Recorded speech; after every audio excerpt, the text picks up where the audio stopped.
वाक्य में तो हो गया। फिर उनका भाषण करते बुलाऊं, जो बढ़िया बढ़िया खिलाड़ी होया करना वो पहले बैटिंग कर लिया करें। हाँ। जो लास्ट में उछलने बैट्समैन रहा है ना बॉलर, उन्होंने कहा चल तू ही बोल ली, वहां के तेरा नंबर आ गया। और फिर अगर जींद में है तो जींद के अंदर अपना हरियाणा दिखता है। थोड़ी देर पहला भाई फोगाट, गजेंद्र फोगाट जी ने बहुत बढ़िया तरीके से आप लोगों का मनोरंजन किया। और हरियाणा के लोग बात ना पकड़ा करे कहते हैं सूत्री तरिया। गजेंद्र फोगाट जी बोले रिवर डाल दिया इसमें, ऊपर वाले देखो था रिवर डाल दिया। फिर बाद में नवीन योगी आया, इस चोरी का म्यूजिक पहुंच गया ऊपर। मतलब हरियाणा में कितना बढ़िया, मतलब रिवर डाल दो, म्यूजिक पहुंचा दो, जो मेरा कितना रहे थे चलन लग रहे हैं। फिर हरियाणा की तो बातें अलग है। एक ताऊ रोड पे बैठा था, एक चोर आया, बोला ताऊ, बोला हाँ। ताऊ ऊपर मुंडी करके देखी उस तरफ, बोला ताऊ ये रोड किधर आया है। फिर दोबारा देखा, बोला ताऊ ये रोड किधर आया है।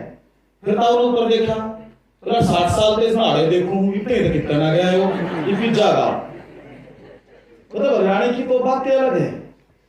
फिर हमारे वाले जो ये बैठे ना 10+2 के से ज्यादा बैठे हैं, मार्च में रिजल्ट घोषित हो जाएगा हरियाणा का, थोड़ा सेशन लेट चल रहा होगा, तो रिजल्ट आ गया 10वीं का।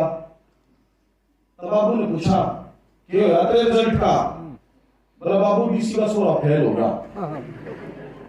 बोला तेरे रिजल्ट का क्या होगा। बोला कमिश्नर का भी 16 फेल हो गया। तो तू अपना बता तेरा क्या होगा। और मेरा कलेक्टर से तो सब पास हो जाएगा। मतलब हरियाणा का जो स्वाद है उसकी तो बात ही अलग है। हरियाणा वाले तो मेरा पार्टी है, हरियाणा की कितनी प्यारी भाषा, कितनी प्यारी बोली, मतलब आनंद ही आनंद है हरियाणा में। लेकिन पिछले कुछ दिनों से देखने में आता है कि सोनीपत, पानीपत, जींद, कैथल और 2-3 जिले और हैं बस, जहां हरियाणा का थोड़ा कल्चर जीवित है, जहां हरियाणवी जिंदा है। बाकी तो सब अफसर बनते जा रहे हैं जिले। यमुनानगर चले जाओ, पंचकूला चले जाओ, करनाल चले जाओ। हरियाणा का कल्चर धीरे धीरे अपने आप में कम होता जा रहा है। अभी कितनी प्यारी प्रस्तुति बहन ने दी, कितना सुंदर हरियाणा के बारे में गीत के माध्यम से बताया। और हरियाणवी जब गजेंद्र भाई जब हरियाणवी का बड़ा सुंदर प्रस्तुतिकरण कर रहे थे, तो चश्मे वाला छोरा बैठा ना पक्ष कति युवराजी हो रहा था, जो कर कूद को पड़ा होगा। मतलब कितना सुंदर प्रस्तुतिकरण। और छोरे का छोरो छोड़ो, वो टोपी वाला ताऊ बैठा है ना, उसमें बहुत मजा आ रहा था कभी कविता सुन के, कभी रूम फूला नहीं समा रहा था कि जी तो लुक रहा था ऊपर आके गजेंद्र फोगाट के लिए हाथ लगा। मतलब ऐसी आनंद की अनुभूति अगर किसी राज्य में मिल सकती है तो हरियाणा है। यानी हरियाणा की अपनी एक पहचान है, हरियाणा का अपना एक वजूद है, हरियाणा की अपनी एक संस्कृति है, जिसके बारे में जितनी चर्चा करो उतनी कम है। फिर इतनी देर से देखा जाए तो ये हरियाणा के आदमी है जो ऊपर वाले झेल रहे इतनी देर में, सबका नंबर लग रहा है। बाद में मेरा भी बोला भाषण करना रहे विजय प्रताप जी। अब सोच लो कितना पेशेंस हरियाणा के अंदर है। और ये 7:30 बजे की बात चल रही, 7:30 बजे से बैठे हैं बच्चे, फिर भी ताली बजा बजा के हंसने लग रही, किसी के मुंह तो सीटी लग रही है बार बार। मतलब अंदर की आत्मा प्रसन्न हो जा रही है एकदम, और गाने गाते रहो। मतलब ये हरियाणा का कितना, मतलब अंतरात्मा जानती होगी उनकी।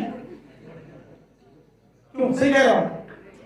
चलो सही कह रहा हूं तो दोनों मिट्टी बीच लो अपने एक गए ऐसे करके, और जोर नारा लगाना एकदम, भारत माता की मजाक हो रहा है भाई।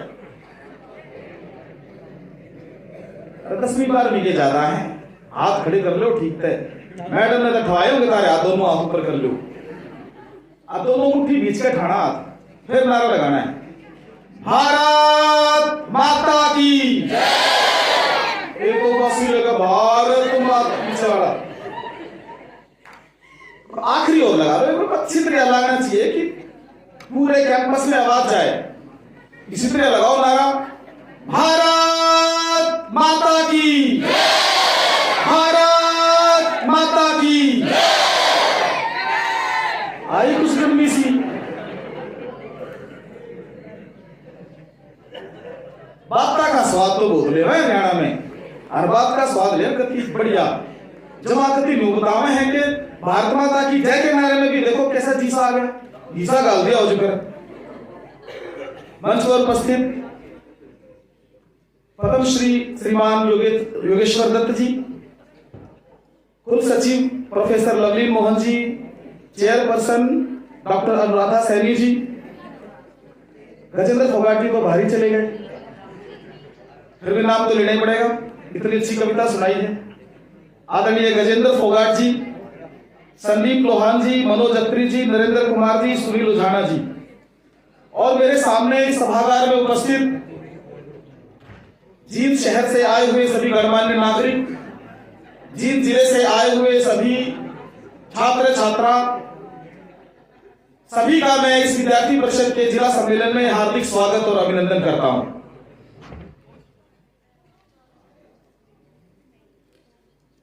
अभी नारा लगाते समय थोड़ी गर्मी शरीर में आई, अब एक बार ताली और बजानी पड़ेगी।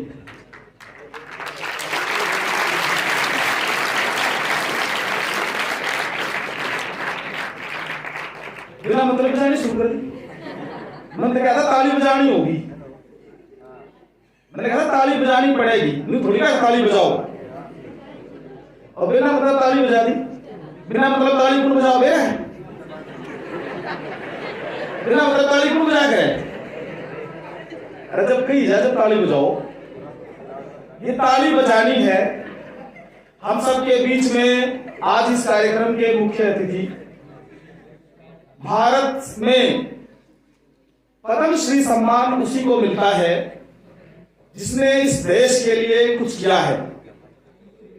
पद्मश्री सम्मान उसी को मिलता है जिसने इस देश के लिए अपनी बाजी लगाई है। पद्मश्री सम्मान उसी को मिलता है जिसने इस देश के लिए अपना सब कुछ दांव पर लगाते हुए इस देश का सम्मान हासिल किया है, इस देश को सम्मान दिया है। ऐसे भाई योगेश्वर दत्त जी हम सबके बीच में उपस्थित हैं। एक बार जोरदार तालियों के साथ इनका स्वागत करेंगे, अभिनंदन करेंगे।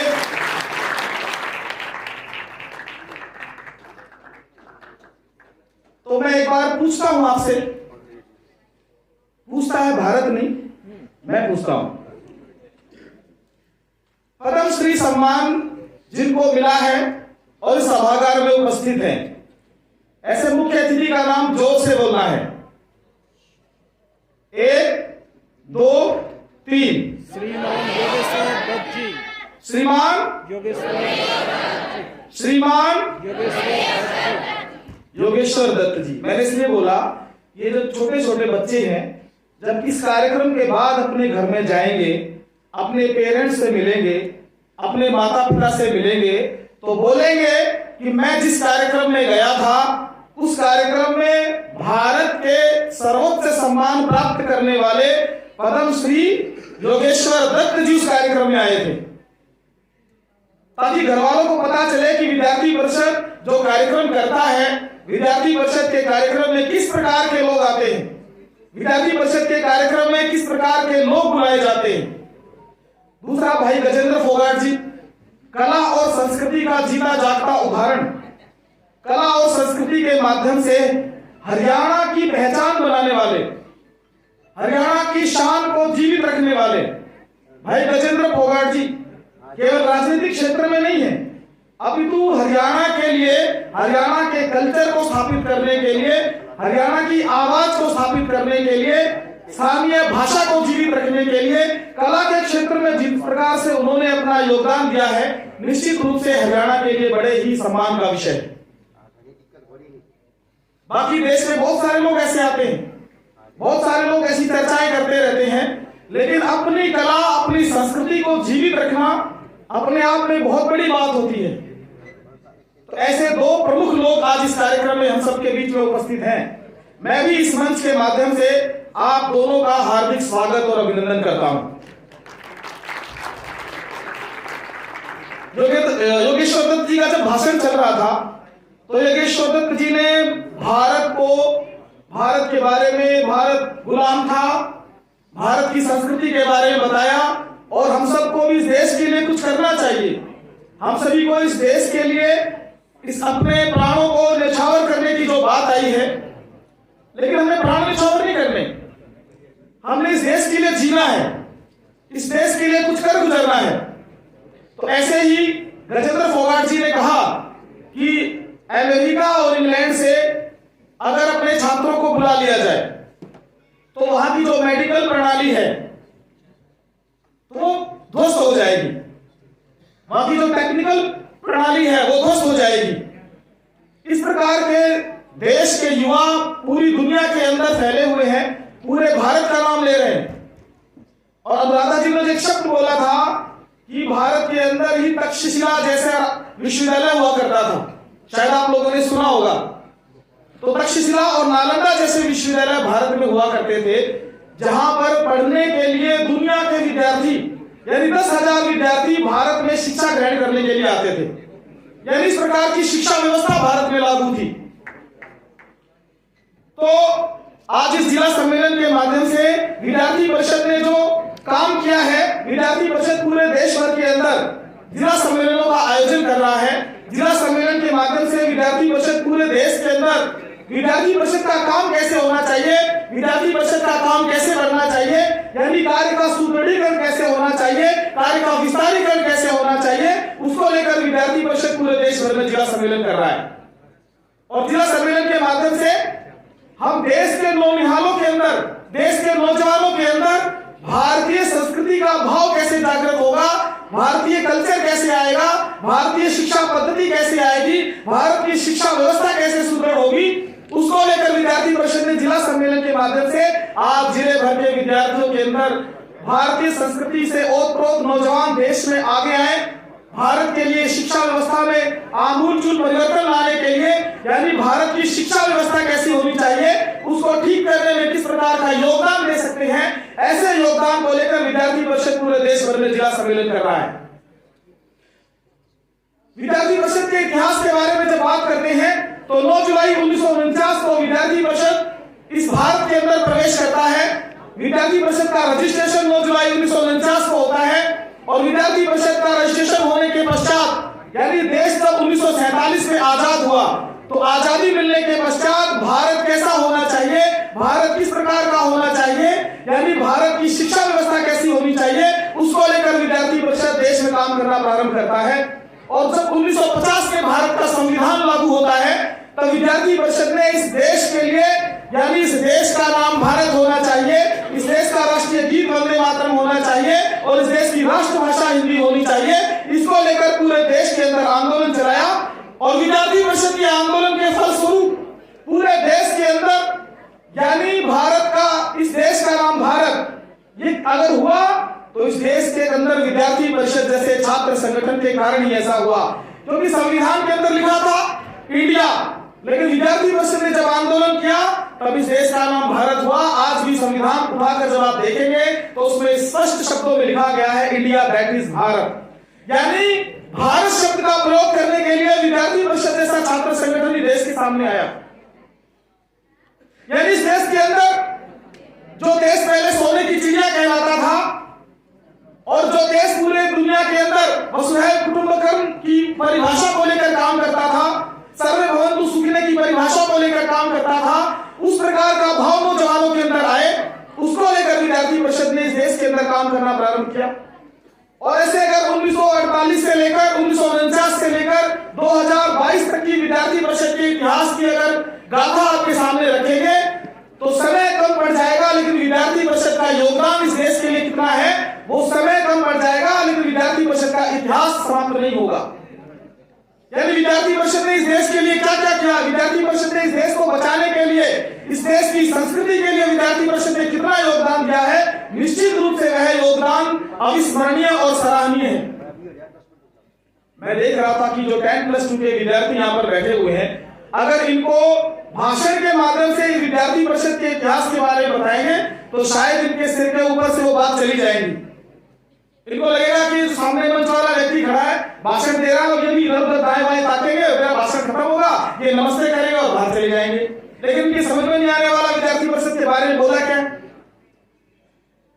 ये विद्यार्थी परिषद क्या है? अब वो कौन सा गाना चल रहा था जो गजेंद्र फोगाट जी बोल रहे थे, यार मेरा चेतक पहचान, मतलब चस्का रेड भरारी का कौन सा गाना था वो जल्दी समझ में आता है। एक लड़का गली से गुजरता हुआ निकल रहा था और गाना गा रहा था कि सर में टोपी लाल हाथ में रेशम का रूमाल, ओ तेरा क्या कहना। छोटा सा लड़का, ये गाने बड़े अच्छे लगते हैं लड़कों को। गजेंद्र फोगाट जी ने बताया ना कैसे वो पीछे वाली बहन जोर जोर से दोनों बैठी ना, जैसे लता मंगेशकर और उषा मंगेशकर गा रही हूँ, इधर से ये गा रहे तो पीछे से वो गा रही थी साथ में। तो लड़का बोल रहा सर पे टोपी लाल हाथ में रेशम का रुमाल, हो तेरा क्या कहना। छोटा सा लड़का, मैंने कहा तेरी उम्र है 16 साल, सर के तेरे सफेद हो गए बाल, बता तेरा क्या कहना। बताओ सर के बाल सफेद हो गए 16 साल की उम्र में। तो उनको गाने में बड़ा आनंद आता है। अब लोगों से बोलो कि भाई क्या बनना है, कहते हैं जी डॉक्टर बनूंगा। छोटा सा बच्चा है, वो सब कुछ क्या बनेगा, बोला डॉक्टर बनूंगा। फिर दूसरे से पूछा क्या बनेगा, बोला पायलट बनूंगा। बोला जहाज देखा है, बोला ना देख लूंगा बाद में। मतलब ऐसे ट्रेन हो गए मन में किस प्रकार का भाव आना चाहिए, उसके लिए देश के नौजवानों की जो दिशा है वो दिशा कैसी होनी चाहिए वह जरूरी है। तो दिशा देने के लिए भाषण जरूरी नहीं है, दिशा देने के लिए रास्ता जरूरी है कि रास्ता कैसे बनना चाहिए, रास्ता कैसे जाना चाहिए वो जरूरी है। और कोई कोई तो अपने आप को 60 साल की उम्र में भी जवानी समझता है, ये गलत बात नहीं है, ये उनका जज्बा है। ये जज्बा बना रहना चाहिए और ये जज्बा जब बना रहता है तो आदमी को लगता है कि नहीं मैं कुछ कर सकता हूं। और ये जज्बा कहां हो सकता है, हमारे हरियाणा के लोगों में तो बहुत बड़ा जज्बा है इस बात का। अपने आप में हरियाणा का आदमी कमजोर नहीं समझता। एक बार ताऊ एक बस में बैठा था, एक 70 साल का ताऊ बस में बैठा जा रहा था। 65 साल की ताई उसके बगल में आके बैठ गई।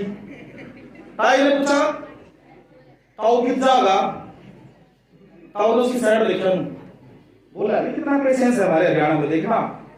फिर ताई बोली ताऊ कित जाएगा, ताऊ ने फिर दोबारा देखा, परे कभी नहीं बोला। ताई ने फिर तीसरी बार पूछा ताऊ कित जाएगा बता दे, छोरा ढूंढने जा रहा हूं। यानी 65 साल की उम्र का भी जज्बा आप देखो, यानी किस प्रकार से अपने आप को आदमी यंग महसूस करता है, जवान महसूस करता है। और इस प्रकार का भाव कहीं नहीं, ये हमारे हरियाणा में हो सकता है, यानी इस प्रकार का जज्बा। तो मैं कह रहा था कि भाषण के माध्यम से अगर भाषण देंगे तो समझ में नहीं आएगा, लेकिन उनको अगर किसी कला के माध्यम से बताएंगे इस उम्र में तो कला और संस्कृति की पहचान जल्दी होगी। तो भारत के अंदर एक ही चीज बाकी है जिसके कारण से आज देश जिंदा है, वो हमारे देश की संस्कृति है कि चमकता हुआ बर्तन कभी पात्र नहीं हो सकता, अश्लील साहित्यों का पोथा कभी शास्त्र नहीं हो सकता, और जिस देश को गर्व नहीं मिली संस्कृति पर वो देश कभी राष्ट्र नहीं हो सकता, वो देश कभी राष्ट्र नहीं हो सकता। यानी ये ऐसा देश है जो अपनी संस्कृति के बल पर आजीवित है कि यूनान मिस्र रोम मिट गए इस जहां से, कुछ खास है कि हस्ती मिट्टी नहीं हमारी। यूनान मिस्र और रोम इस देश से चले गए, समाप्त हो गए, लेकिन भारतीय संस्कृति आज भी देश के अंदर जीवित है कि भारतीय संस्कृति के माध्यम से आज पूरी दुनिया के अंदर अगर भारत जीवित है तो भारतीय कल्चर, भारतीय परिधान, भारतीय संस्कृति जिसके माध्यम से आज पूरी दुनिया के अंदर भारत जो पहले विश्व गुरु कहलाता था, भारत जो पहले सोने की चिड़िया कहलाता था, आज वही भारत पूरी दुनिया के अंदर सिमोर बन क्यों भर रहा है। हम कौन थे, क्या हो गए और क्या होंगे अभी, आओ सब मिलकर विचारें ये समस्याएं सभी। यानी हम कौन थे, ये भारत जो पहले सोने की चिड़िया कहलाता था, विश्व गुरु कहलाता था, इसके पीछे का कारण क्या था। ये भारत है जिसने पूरी दुनिया को शून्य का ज्ञान दिया, ये भारत है जिसने पूरी दुनिया को आयुर्वेद का ज्ञान दिया, ये वही भारत है जिसने पूरी दुनिया को दशमलव का ज्ञान दिया, ये वही भारत है जिसने पूरी दुनिया को पाई का मान दिया, और ये वही भारत है जिसने पूरी दुनिया को योग का ज्ञान दिया। ये वही भारत है जिसकी संस्कृति के कारण से आज पूरी दुनिया के अंदर भारत की गौर बनकर बढ़ रहा है। इसके अंदर तक्षशिला और नालंदा जैसे विश्वविद्यालय हुआ करते थे, और उन विश्वविद्यालयों के अंदर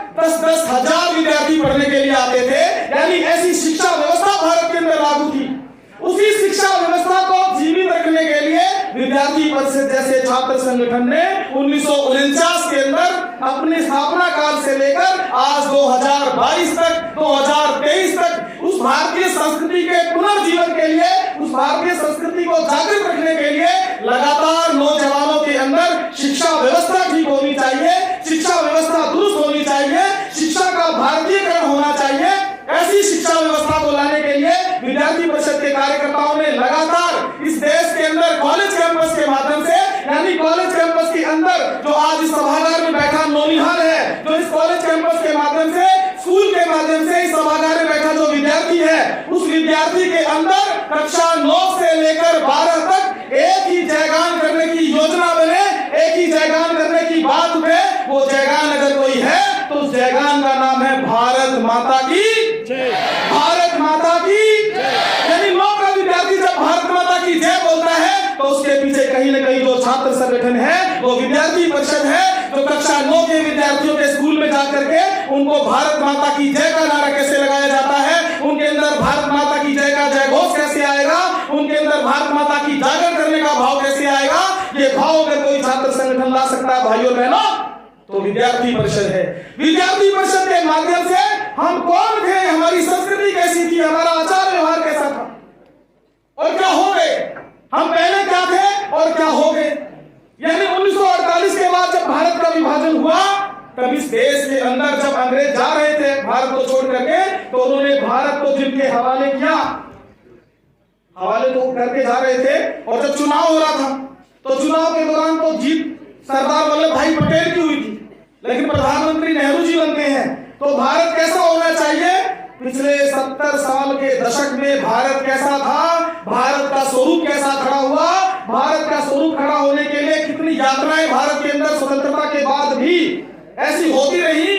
भारत में रहते हुए भी हम मिजोरम, नागालैंड, त्रिपुरा के अंदर भारत के वासी नहीं कहलाए जाते थे। इस प्रकार का भाव 70 सालों के अंदर जो भारत ने देखा, यानी देश के अंदर ऐसे प्रधानमंत्री आए जो भारत के प्रधानमंत्री से मिलने के लिए अमेरिका का राष्ट्रपति उतना समय देता था जितना समय उसके स्विमिंग पूल से लेकर और बेडरूम तक का समय होता था, उतना समय भारत के प्रधानमंत्री को मिलता था। भाइयों बहनों, यानी इस देश में ऐसे भी प्रधानमंत्री आए जिन्होंने इस देश का सोना गिरवी रख दिया भारत को चलाने के लिए। इस देश में ऐसे प्रधानमंत्री भी आए जो अपने हिसाब से नहीं, बहन जी के रिमोट से चलते थे, ऐसे प्रधानमंत्री भी भारत में आए। यानी इस देश में ऐसे प्रधानमंत्रियों को देखा, यानी कैसा भारत का निर्माण हुआ। लेकिन 1998 में एक प्रधानमंत्री भारत में फिर आया जिन्होंने कहा था, जिन्होंने पोखरण परीक्षण करके भारत में दिखाया कि भारत महाशक्ति के रूप में आगे बढ़ेगा, भारत महाशक्ति के रूप में दुनिया का सिरमौर बनकर उभरेगा। और उन्होंने कहा कि स्वप्न देखा था जो हमने, अब वही धड़कन में है, एक नया भारत बनाने का इरादा मन में है, एक नया भारत बनाने का इरादा मन में है। यानी नया भारत कैसा बनेगा, उस भारत के निर्माण को लेकर 1998 के अंदर जो देश का प्रधानमंत्री बना, उन्होंने भारत के शक्ति को यानी दुनिया के सामने करके दिखाया कि भारत किसी से कमजोर देश नहीं है, भारत किसी से पिछड़ा हुआ देश नहीं है, भारत महाशक्ति के रूप में आगे बढ़ेगा। और उसका जीता जागता उदाहरण परमाणु पोषण परीक्षण के माध्यम से दुनिया के सामने रख के दिखाया। यानी भारत की शक्ति कैसी होनी चाहिए। फिर 2014 के अंदर जब भारत के अंदर आम चुनाव होते हैं, जब आम चुनाव होते हैं तब भारत को भारत बनाने के लिए जब छोटे छोटे हम घरों में संपर्क के लिए जाते थे, भारत का स्वरूप बनाना कैसा है, भारत के अंदर किस प्रकार की व्यवस्था लागू होनी चाहिए, भारत किस प्रकार का सिरमौर बन के आगे आना चाहिए। भाइयों बहनों, तब 2014 के चुनाव में जब हम घर घर में जाते थे और जब बोलते थे अब की बार, ये कौन बोला भाई, किसकी सरकार, ये तो मैंने बोला ही। छोटे छोटे बच्चे, चाहे वो कांग्रेस का परिवार हो, चाहे वो और किसी दल का परिवार हो, जब हम घर में जाते थे मिलने के लिए कि भारत को भारत जैसा बनाना है, भारत को भारत जैसा चलाना है, भारत को भारत जैसा लेकर के दुनिया के सामने दिखाना है, भारत को इस तरह का देश बनाना है, तो जब बोलते थे अब की बार तो घरों से आवाज आती थी, पता नहीं कौन सी आवाज आती थी, कोई बीच में बोला, बीच में मैं तो बोला ही नहीं। यानी कैसा भारत होना चाहिए, इस प्रकार की रचना खड़ी करने के लिए देश के अंदर छोटे छोटे बच्चों के मुंह से जब आवाज आती है, जब निचले स्तर से आवाज आती है, जब नीचे से आवाज आती है कि भारत कैसा होना चाहिए, भारत का दृश्य कैसा होना चाहिए, ये नया भारत है। इस नए भारत के अंदर 2014 में इस नए भारत का निर्माण कहां से होगा? 2014 के बाद या 2000 के पहले भारत में नया भारत कहां से निकलेगा? ये नया भारत निकलेगा मोची की दुकान से, ये नया भारत निकलेगा रणवीर विश्वविद्यालय से, ये नया भारत निकलेगा इस सभागार के अंदर से, ये नया भारत निकलेगा इस कंदराओं से, ये नया भारत निकलेगा इस देश की गुफाओं से, ये नया भारत निकलेगा पहाड़ों से, ये नया भारत निकलेगा समंदर से, ये नया भारत निकलेगा हमारे ज्ञान से, ये नया भारत निकलेगा देश के विज्ञान से। यानी इस नए भारत की कल्पना को लेकर जब भारत के नौजवानों ने बीड़ा उठाया कि हम इस देश के अंदर आमूल चूल परिवर्तन लाने के लिए इस देश के साथ कंधे से कंधा मिलाकर खड़ा होना चाहते हैं, तब देश के अंदर बैठे लोगों के अंदर ये ध्यान आया और कहा कि अमन बेच देंगे, चमन बेच देंगे, कली बेच देंगे, सुमन बेच देंगे और मरघट पर बैठे ये फर्जी हरिश्चंद्र मौका मिला तो कुफर बेच देंगे और कलम के सिपाही अगर हो गए गफलत तो ये वतन के सिपाही वतन बेच देंगे, वतन के सिपाही वतन बेच देंगे। जब इस देश के अंदर वतन के सिपाहियों ने वतन बेचने का काम किया भाइयों बहनों, तब इस देश के अंदर ऐसी सरकारों का जन्म हुआ, देश के अंदर ऐसे लोग आए जिन्होंने उस नरेंद्र से लेकर आज नरेंद्र तक का सफर तय किया, उस नरेंद्र से लेकर आज के नरेंद्र तक का सफर तय करके दुनिया के सामने दिखाया कि संकल्प से सिद्धि प्राप्त हो सकती है, इस संकल्प के माध्यम से भारत में सिद्धियां प्राप्त हो सकती है और संकल्प को आगे लेकर जब चलेंगे तो इस देश के अंदर नया निर्माण करेंगे और नए भारत का निर्माण करेंगे। इस प्रकार के भाव को लेकर विद्यार्थी परिषद का कार्यकर्ता समाज के अंदर, गांव के अंदर सामाजिक अनुभूति के माध्यम से, शील टूर के माध्यम से समाज निर्माण कैसे होना चाहिए, व्यक्ति निर्माण कैसे होना चाहिए, इस प्रकार के जन जागरण को लेकर देश के अंदर विद्यार्थी परिषद ने लगातार इस देश के सामने बहुत सारे प्रश्न खड़े किए कि देश का निर्माण कैसा होना चाहिए। जब इस देश के अंदर बांग्लादेशी घुसपैठिया आगे बढ़ रहा था, जब पूरे देश के अंदर बांग्लादेशी घुसपैठियों ने और तथाकथित लोगों ने उनको शरण देकर के इस देश की अर्थव्यवस्था को बिगाड़ने का काम किया, तो विद्यार्थी परिषद के कार्यकर्ताओं ने 2008 के अंदर चलो चिकन नेक का नारा दिया और इस देश के अंदर बांग्लादेशी घुसपैठिया देश के बाहर जाना चाहिए।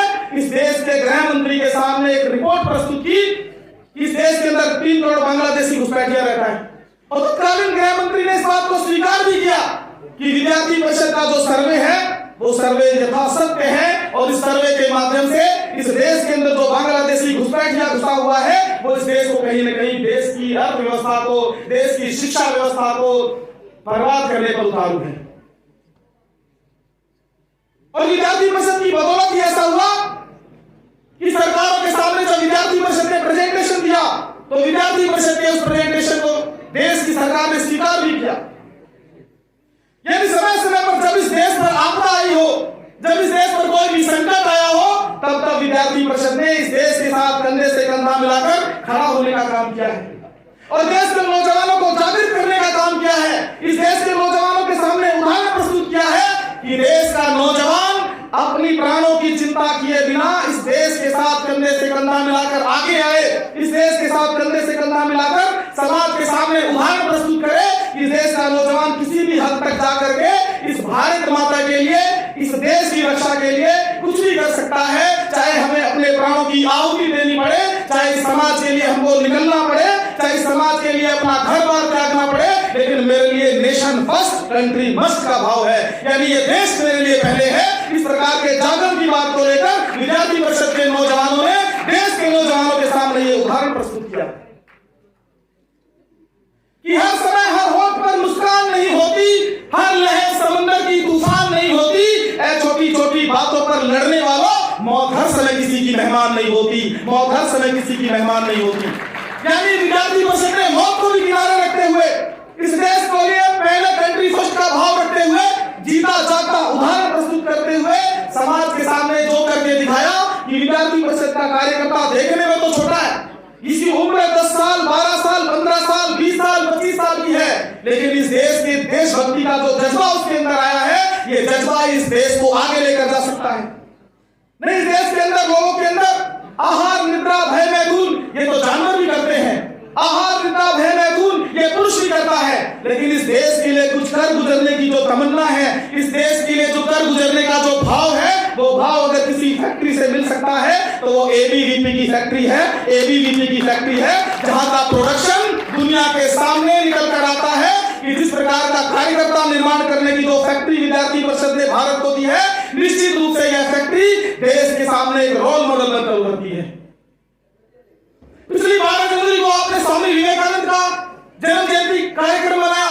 130वीं जन्म जयंती पर देश के अंदर विवेकानंद जी की जयंती मनाई जा रही थी। हर देश, हर गांव, हर मोहल्ले के अंदर स्वामी विवेकानंद का जश्न गाया जा रहा था। उसी स्वामी विवेकानंद को विद्यार्थी परिषद अपना आदर्श मानता है। आदर्श क्यों मानता है कि 39 वर्ष की आयु में स्वामी विवेकानंद ने दुनिया के सामने उदाहरण प्रस्तुत किया कि मैं जीवित रहते हुए 39 वर्ष की युवा आयु के अंदर मैंने देश के लिए वो काम किया, शायद वो काम देश के लिए कोई और नौजवान कर पाते। वो युवाओं के लिए प्रेरणा बनकर निकले। यानी 39 वर्ष का नौजवान इस देश के लिए क्या कर सकता है। आपने देश में खुदीराम बोस का नाम सुना होगा, आपने देश के अंदर भगत सिंह का नाम सुना होगा, आपने चंद्रशेखर आजाद, राम प्रसाद बिस्मिल का नाम सुना होगा, आपने ऐसे बहुत सारे क्रांतिकारियों का, महान चिंतकों का नाम सुना होगा जिन्होंने इस देश के लिए कुछ किया है। इस सभागार में बैठा हुआ कोई एक विद्यार्थी खड़ा हो जाए, कोई एक कार्यकर्ता, एक विद्यार्थी खड़ा हो जाओ, कोई इतनी हिम्मत भी जुटानी पड़ेगी खड़ा होने के लिए। मैंने एक की बोली, 5 खड़े हो गए। देखो कितना बढ़िया सर है भाषण का। पीछे वाले चारों बैठ जाओ। तुम अपना नाम बताओ, क्या नाम है? विकास। पिताजी का नाम क्या है? उनके पिताजी का नाम? उनके पिताजी का? उनके पिताजी का? बस चलो, एक कोई बहन खड़ी जाओ इधर से। चलो तुम खड़ी हो जाओ बहन। हाँ तुम खड़ी हो जाओ। अपना नाम बताओ। करिश्मा। पिताजी का नाम बताओ। उनके पिताजी का? उनके पिताजी का नहीं पता भाई। अच्छा, भगवान राम का नाम जानते हैं? ऐसे कितने लोग हैं? भगवान राम का नाम सुना है हमने, बहुत बढ़िया। भगवान कृष्ण का नाम सुना है हमने, बहुत बढ़िया। एक झांसी की रानी का नाम कोई ले रही थी यहाँ पे खड़ी होकर, झांसी की रानी बहन कोई बोल रही थी। इसने सुना है? खूब लड़ी मर्दानी वो तो बुंदेले हर बोलो की हमने सुनी कहानी थी, खूब लड़ी मर्दानी वो तो नाम सुना है। ऐसे कितने लोग हैं? बहुत बढ़िया। चंद्रशेखर आजाद का नाम सुना है? भगत सिंह का नाम सुना? बहुत बढ़िया। देखो, चंद्रशेखर आजाद, भगत सिंह, झांसी की रानी, इनका जन्म हुआ था 200 साल पहले लगभग। भगवान कृष्ण का जन्म हुआ था 5000 साल पहले लगभग। भगवान राम का जन्म हुआ था 2.5 लाख वर्ष पूर्व लगभग। देखो, भगवान राम का नाम जानते हैं, 2.5 लाख साल पहले जन्म लिया। 5000 साल पहले का नाम जानते हैं, भगवान कृष्ण का नाम लिया। चंद्रशेखर आजाद, राम प्रसाद बिस्मिल, भगत सिंह का नाम लिया, 200 साल पहले जन्म लिया, जानते हैं। अपने परदादा का नाम नहीं जानते जिन्होंने 100 साल पहले जन्म लिया। ऐसा क्यों भाई? क्यों भाई साहब? आप फिर से खड़े हो जाओ। उनका नाम क्यों नहीं जानते और इनका क्यों जानते हो? इनका नाम कैसे जानते हो? इन्होंने कुछ किया देश के लिए, इतिहास सुना है ना, देश के लिए कुछ किया इन्होंने, तभी तो जानते हो। और हमारे परदादा का नाम क्यों नहीं जानते? देखो, जानता तो मैं भी नहीं परदादा का नाम, क्योंकि मेरे भी परदादा ने देश के लिए कुछ किया ही नहीं। अगर उन्होंने कुछ किया होता तो मैं भी उनका नाम जानता। जिन्होंने इस देश के लिए कुछ किया, जिन्होंने इस देश के लिए अपने प्राणों की आहुति दे दी, इसीलिए हम उनका नाम आज देश के स्वर्णिम अक्षरों में, इतिहास में दर्ज है। इसलिए देश उनको जानता है, इसलिए देश के लिए उन्होंने कुछ किया, इसलिए समाज उनको जानता है। जो देश के लिए कुछ कर गुजर गए, देश के लिए अपने प्राणों की आहुति दे गए, इसीलिए देश उनको जानता है कि सावन में मरुस्थल भी चहक जाते हैं, बागों में कांटे भी महक जाते हैं। मत झुंझलाओ मेरे दोस्तों इस जवानी पर, ये वो अवस्था है कि लोग बहक जाते हैं, ये वो अवस्था है कि लोग बहक जाते हैं। आज बहकने की आवश्यकता नहीं है। आज इस देश के अंदर, देश के सामने रोल मॉडल प्रस्तुत करने की आवश्यकता है कि भारत के अंदर हम भारत को कैसा बनाना चाहते हैं, हम कैसा भारत बनाना चाहते हैं, भारत के सामने हम कैसा रोल मॉडल प्रस्तुत करना चाहते हैं, आज इस देश के अंदर दिखाने की आवश्यकता है। जिस प्रकार की मेधा आज भारत के अंदर जन्म ले रही है, जिस प्रकार का नौजवान आज भारत के अंदर जन्म ले रहा, भाइयों बहनों, अगर इंग्लैंड से अपने सारे मेडिकल के विद्यार्थियों को बुला लिया जाए तो इंग्लैंड की मेडिकल प्रणाली ध्वस्त हो जाएगी। अगर अमेरिका से अपने सारे इंजीनियर बुला लिया जाए तो अमेरिका की सारी टेक्निकल प्रणाली ध्वस्त हो जाएगी। तो ये ऐसा भारत है जिस भारत का नौजवान आज पूरी दुनिया के अंदर फैला हुआ है। और हम बोलते हैं वसुधैव कुटुंबकम, सारा संसार एक परिवार है। इस प्रकार के भाव को लेकर हम यही बोलते हैं कि सर्वे भवन्तु सुखिनः, सब सुखी रहे, सबका कल्याण हो, सबका विकास हो, यानी सबका साथ और सबके विकास की बात करने वाला अगर कोई देश भारत के अंदर है तो वो भारत देश है, जो भारत की छत्र छाया में पूरा देश, पूरी दुनिया आज भारत के नीचे आने के लिए तैयार है। आज भारत का वट वृक्ष नाम का जो पेड़ पूरी दुनिया के अंदर फैलता जा रहा है, पूरे भारत दुनिया के अंदर विश्व गुरु बनता जा रहा, भाइयों बहनों, उसके पीछे अगर कोई है तो इस देश का नौजवान है। केवल भारत एकमात्र देश ऐसा है जिसके अंदर 56% देश की आबादी युवाओं की आबादी है, जो देश पूरी दुनिया के अंदर युवा देश के रूप में जाना जाता है। इसलिए हमने आज इस देश के लिए कुछ कर गुजरना है और विद्यार्थी परिषद जैसे छात्र संगठन से जुड़ करके केवल एक बात कहनी है कि हर समय हर होठ पर मुस्कान नहीं होती, हर लहर समंदर की तूफान नहीं होती, ऐ छोटी छोटी बातों पर लड़ने वालों, मौत हर समय किसी की मेहमान नहीं होती। इस बात को लेकर के हमने आगे भारत को भारत बनाने की दिशा में जाना है, भारत को विश्व गुरु बनाने की दिशा में जाना है। मुझे लगता है ऐसे बहुत सारे विषय आपके सामने आए, मैंने छोटी सी 2 बातें आपके सामने रखी और ये बात आगे चलकर विद्यार्थी परिषद के माध्यम से हम समाज में लेकर जाएंगे। इसी आशा और विश्वास के साथ बहुत बहुत धन्यवाद। भारत माता की जय, भारत माता की। एक बार आखिरी जोर से बता दो, भारत